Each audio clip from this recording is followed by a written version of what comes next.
vamos a hablar acerca de lo que es la ventilación. Nosotros habíamos comentado de que cuando uno toma aire hay un pedazo de aire que no va a formar parte del intercambio gaseoso.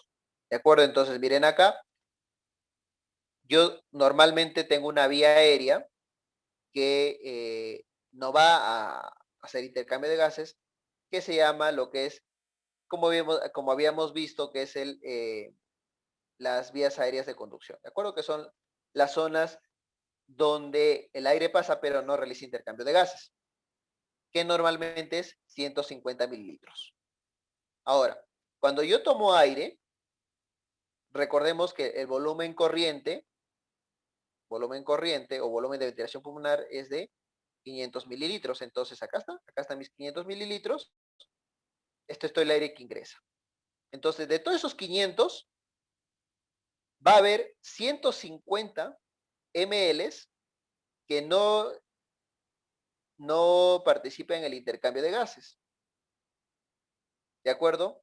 Y solamente son 350 los que están ya dentro del alveolo que sí van a participar en el intercambio de gases. ¿De acuerdo? Entonces, de todo el volumen de aire que yo meto, va a haber 150 mililitros que no van a participar en el intercambio de gases. Y los otros 350 sí lo van a hacer. ¿De acuerdo?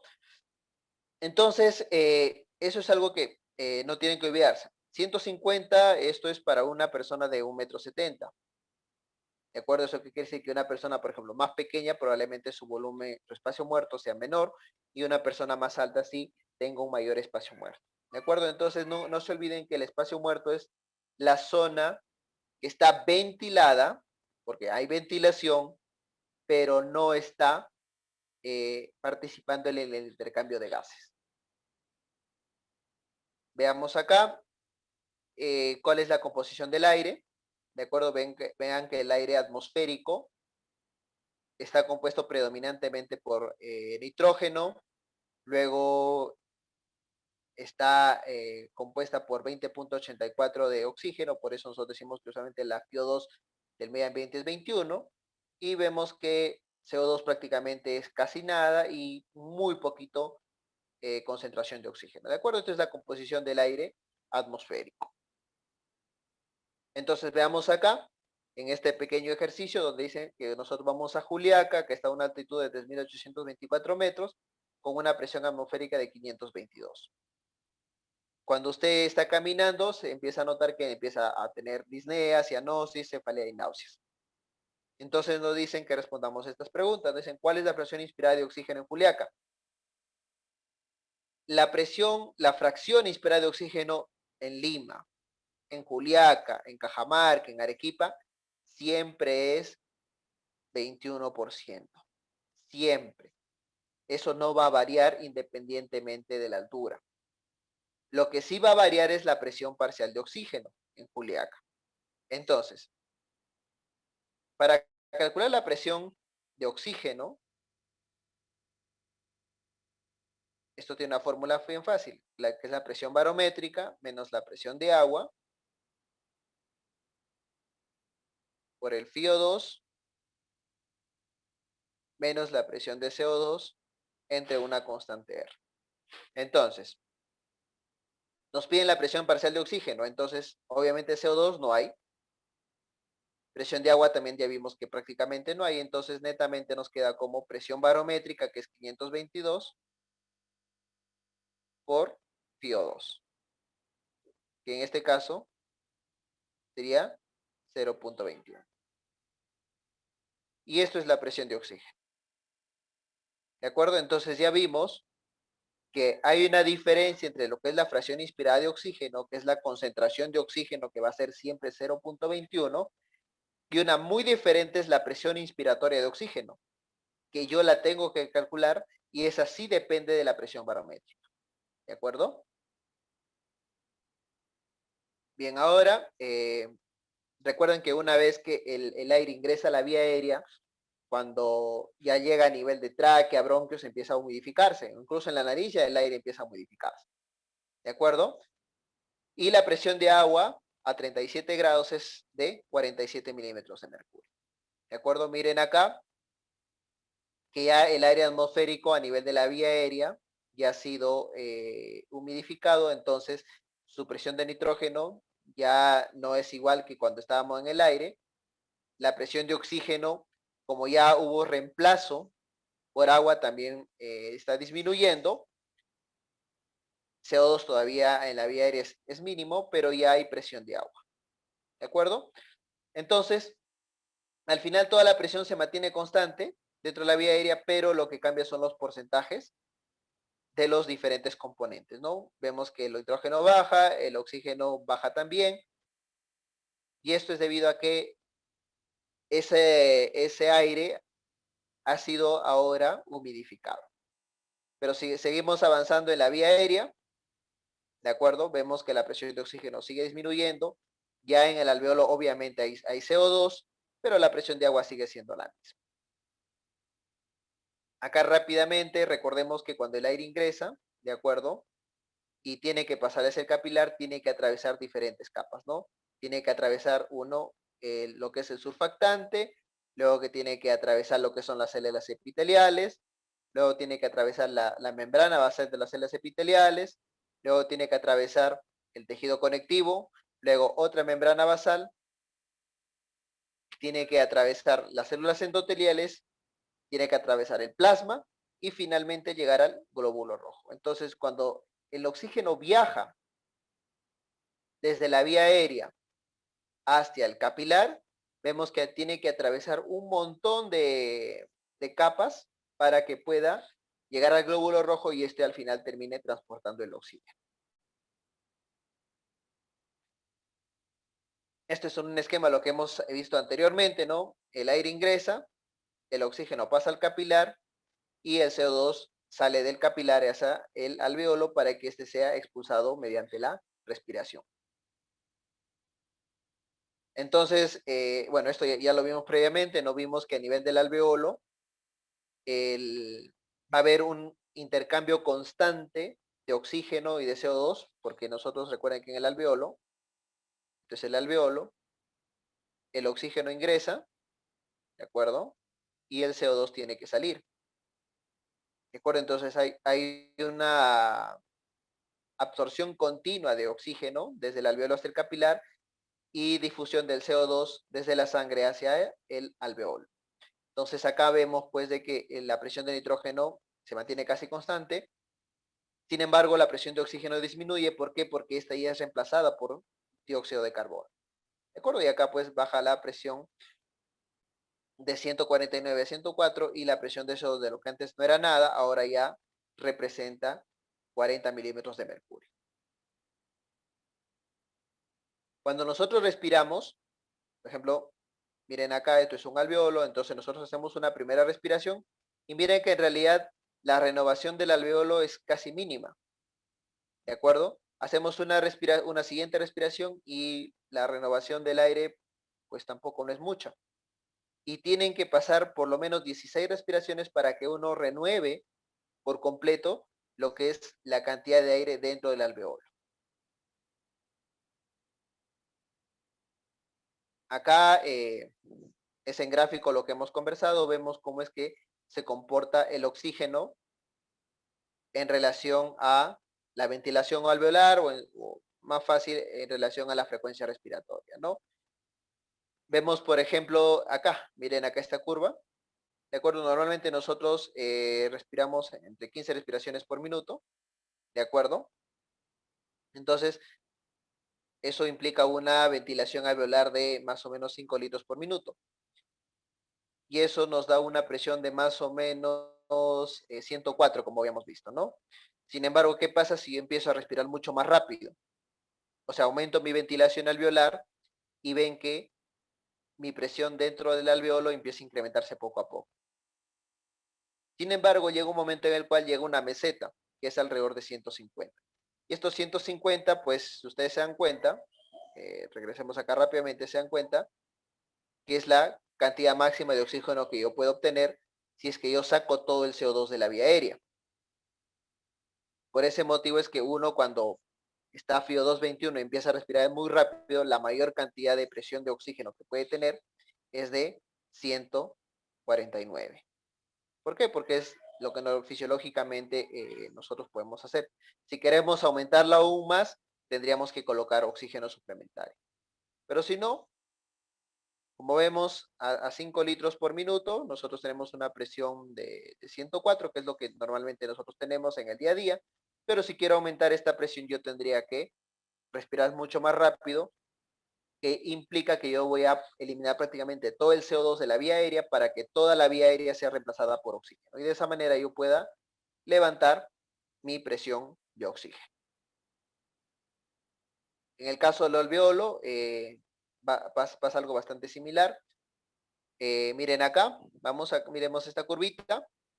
Vemos que si nosotros disminuimos nuestra ventilación, o sea, respiramos mucho más lento, vemos que cada vez el CO2 empieza a incrementarse, ¿no? Y eso es lo que ustedes normalmente van a ver en los pacientes. Un paciente que respira muy lento, respira de manera muy superficial, si es que ustedes le toman gases arteriales, van a ver que el CO2 está incrementado. Cosa muy diferente sucede si es que ustedes hacen que el paciente respire muy rápido.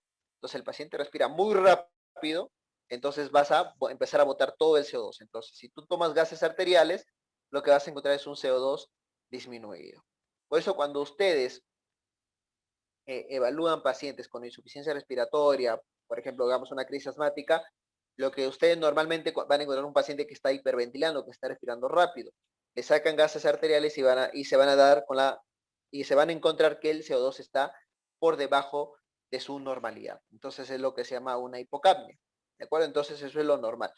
Si ustedes ven que un paciente con insuficiencia respiratoria está con CO2 normal, preocúpense. ¿Por qué? Porque este paciente ya se cansó, entonces va a empezar a respirar más lento y va a empezar a acumular CO2. ¿De acuerdo? Entonces, así es como nosotros podemos ver de cómo es que se comportan el CO2 dependiendo de la frecuencia respiratoria. Entonces, ahora acá, otro ejercicio, veamos, dice, calcular la presión alveolar de una persona que respira aire ambiental a nivel de Lima.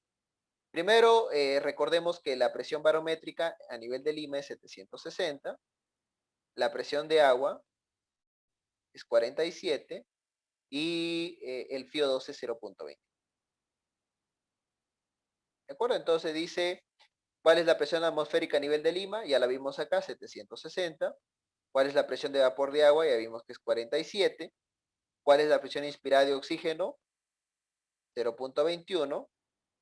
Dice, ¿cuál es la presión arterial de CO2? La presión arterial normal de CO2 va desde 35 a 45. ¿De acuerdo? Y la constante respiratoria es esta de acá. Es 0.8. Y para yo calcular la presión de oxígeno, ya habíamos visto esto previamente, es la presión atmosférica menos la presión de agua multiplicado por la fracción inspirada de oxígeno menos la presión de CO2 entre 0.8. Entonces, ahora veamos, bueno, esto ya lo vimos. El aire que nosotros botamos, recuerden que es un aire que ya sufrió metabolización, ¿no? Porque ya recordemos acá, el aire que nosotros botamos, ¿de acuerdo? Este es el oxígeno y este es el CO2. ¿De acuerdo? Entonces vemos que acá la presión de nitrógeno se mantiene casi constante. La presión de oxígeno, bueno, ustedes recuerden que la presión de oxígeno cada vez que uno respira se renueva, entonces la presión de oxígeno va a estar incrementada. Como el CO2 a cada rato se está expulsando, entonces el CO2 de lo que era 40 ahora va a estar disminuido y la presión de agua va a ser constante. En esta gráfica vemos que cuando uno expulsa el aire, el primer componente de aire que va a salir es el aire del espacio muerto, porque es el aire que pues está en contacto directo con el medio ambiente. Luego de eso va a salir el aire del espacio muerto mezclado con el espacio del alveolo y luego finalmente va a salir el aire per se del alveolo. Entonces es importante que nosotros conozcamos el orden en el que sale el aire porque cuando nosotros queremos calcular, por ejemplo, la difusión de monóxido de carbono, nosotros tenemos que conocer cuál es el orden en el cual sale el aire de la vía aérea. Ahora, ya vimos que la vía aérea, la ventilación, pues es netamente el ingreso de oxígeno. Pero ahora, si estábamos nosotros hablando, nosotros ya hablamos desde acá. Ahora tenemos que ver los vasos sanguíneos. ¿De acuerdo? Por ejemplo, miren acá está el alveolo, y el alveolo tiene contacto directo con los capilares sanguíneos. ¿De acuerdo? Entonces ahora vamos a hablar de este sistema, de lo que es la perfusión pulmonar. Miren acá. Entonces, esto es el sistema, digamos, lo que es el aparato de perfusión. La mente pasa el oxígeno y vemos que la presión dentro del capilar es bastante baja, es alrededor de 8, ¿no? Eso no se olviden ahorita. Luego eso, esta sangre ingresa a la aurícula, ingresa al ventrículo, y miren la presión con la que sale del ventrículo, de 120/80, y acá era de 8, ¿de acuerdo? Entonces, ya con esto nosotros nos damos cuenta de que la circulación sistémica es un sistema de altas presiones,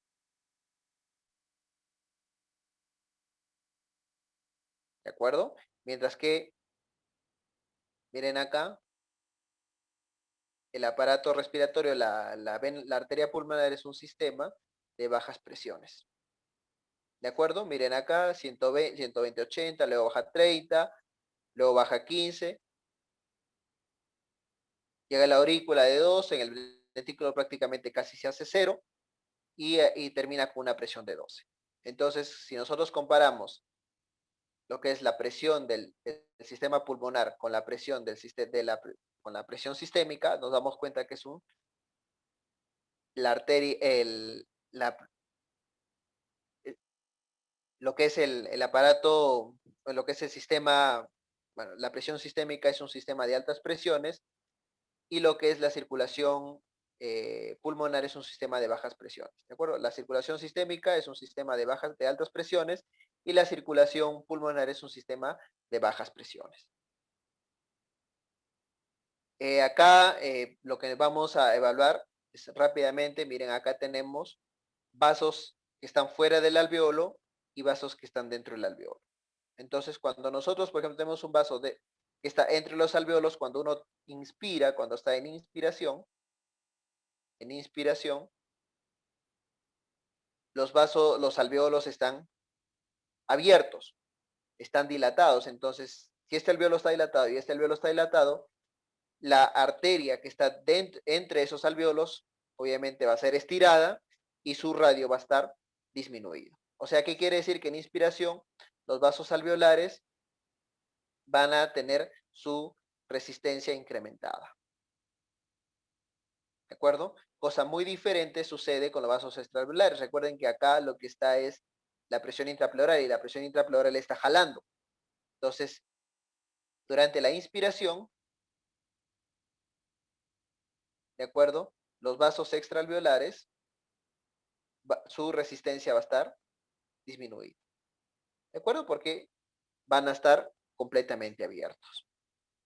Entonces, cuando nosotros vemos en un gráfico, netamente lo que tenemos que acordarnos es que la resistencia de todo el aparato vascular pulmonar es mínima, está en su punto más bajo cuando estamos en capacidad residual funcional. Entonces, la resistencia es mínima cuando nos encontramos en capacidad residual funcional. ¿De acuerdo? Entonces, eso no se olviden de que la resistencia del aparato respiratorio está, ojo, estamos hablando de la resistencia en relación a los vasos sanguíneos, no la resistencia de los bronquios. Ya, esta es la resistencia de los vasos sanguíneos, para no confundirnos. La resistencia de los vasos sanguíneos es mínima cuando el paciente se encuentra en capacidad residual funcional. Ahora, nosotros comentamos previamente que el sistema respiratorio es un sistema de bajas presiones. ¿De acuerdo? Eso tiene que mantenerse siempre así. ¿Por qué motivo? Porque si nosotros incrementamos estas presiones, se produce lo que se llama hipertensión pulmonar. Entonces, si yo convierto mi sistema de bajas presiones en un sistema de altas presiones, esto termina haciendo que el paciente tenga una patología que se llama hipertensión pulmonar. ¿De acuerdo?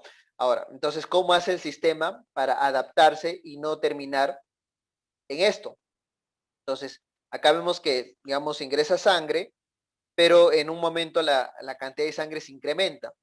¿De acuerdo? Entonces, ¿qué es lo que hace el sistema respiratorio? Si tiene vasos que nunca han sido utilizados, pues ahora los utiliza. Entonces, esa sangre ya no se va solamente por este sistema, sino que se va por estos vasos que antes no estaban siendo usados y por ende la presión baja. Y el otro mecanismo que quizás no nos ayude a largo plazo es que estos vasos sanguíneos se dilatan. Y de esa manera la presión de todo el sistema disminuye. Entonces, los mecanismos de adaptación de la arteria pulmonar cuando se incrementa la presión es o reclutas nuevos vasos o te distiendes con el único fin de disminuir la presión dentro de la arteria pulmonar. Acá en este cuadro vamos a ver diferentes mecanismos que influyen en el incremento de la resistencia a nivel del sistema vascular. Acá lo mismo, ¿no? Rápidamente vamos a ver quiénes incrementan la resistencia vascular, por ejemplo, lo que es los eh, fármacos vasoactivos, como son la epinefrina, la epinefrina, las prostaglandinas, el tromboxano, la endotelina, la angiotensina, lo que hacen es incrementar la resistencia pulmonar. Miren acá también la hipoxia, ¿de acuerdo? Cuando nosotros, por ejemplo, vamos a altura y no solemos estar acostumbrados, la hipoxia que se produce dentro del alveolo va a terminar provocando hipertensión pulmonar. Mientras que sustancias que me disminuyen la resistencia a nivel del aparato respiratorio, tenemos la acetilcolina, los betagonistas, la prostaglandina E1, la prostaciclina, el óxido nítrico, las bradiquininas. Son sustancias que me pueden provocar una vasodilatación. Ahora, justo acababa de comentar de que cuando uno va a altura, pues digamos, su resistencia pulmonar de los vasos sanguíneos se va a incrementar, ¿no? O cuando nosotros, por ejemplo, vemos un paciente que tiene algún cuadro de una neumonía, digamos, algo que tape el alveolo, entonces se va a producir lo que se llama la vasoconstricción pulmonar hipóxica. Antes de hablar de esto, recordemos que para que nosotros tengamos una buena oxigenación, tanto la ventilación como la perfusión tienen que estar equilibradas, o sea, es ser igual a 1, con un rango de 0.8 a 1.2. Pero para fines prácticos, la ventilación tiene que ser igual a la perfusión. ¿De acuerdo? Entonces miren acá, tengo mi alveolo que está bien ventilado y además está bien perfundido. Pero ¿qué es lo que sucede si, por ejemplo, yo tengo, por alguna razón, mi alveolo se cierra? ¿De acuerdo? Entonces, ¿qué es lo que voy a hacer? Estoy acá, voy a disminuir la ventilación y por ende voy a terminar con hipoxemia. ¿De acuerdo? Entonces, eso es lo que sucede. Miren acá, disminuyo la ventilación, pero sigue habiendo perfusión. Entonces, esta relación se va por debajo de 1. ¿De acuerdo? Entonces, lo que yo tengo que hacer inmediatamente es dos opciones. O disminuye la perfusión, ¿de acuerdo? Que es o incremento la ventilación. Entonces, como esto no va a pasar, lo fisiológico que tiene que pasar es que disminuye la perfusión. Entonces, ¿qué es lo que pasa? Se cierra el vaso. O disminuye de calibre para disminuir la perfusión. Entonces, al final, si disminuí la ventilación y disminuí la perfusión, entonces otra vez se llega al equilibrio. ¿De acuerdo? Entonces, ese es el objetivo de que cuando yo tengo un alveolo que se cierra, yo tengo que también cerrar ese capilar para poder lograr nuevamente el equilibrio. Pero no solamente lograr el equilibrio. ¿Por qué? Porque una vez que yo cierro esto, la sangre se irá a zonas que tienen una mejor ventilación para poder nuevamente levantar lo que es la presión de oxígeno. ¿De acuerdo? Entonces, rápidamente, normalmente la ventilación con la perfusión tiene que estar en equilibrio. ¿Qué pasa si yo disminuyo la ventilación? Yo, para poder lograr nuevamente un equilibrio, también tengo que disminuir la perfusión con dos objetivos. Uno, de lograr nuevamente un buen cociente y dos, la sangre se vaya a zonas que están mejor ventiladas y por ende pueden tener un mejor intercambio de gases.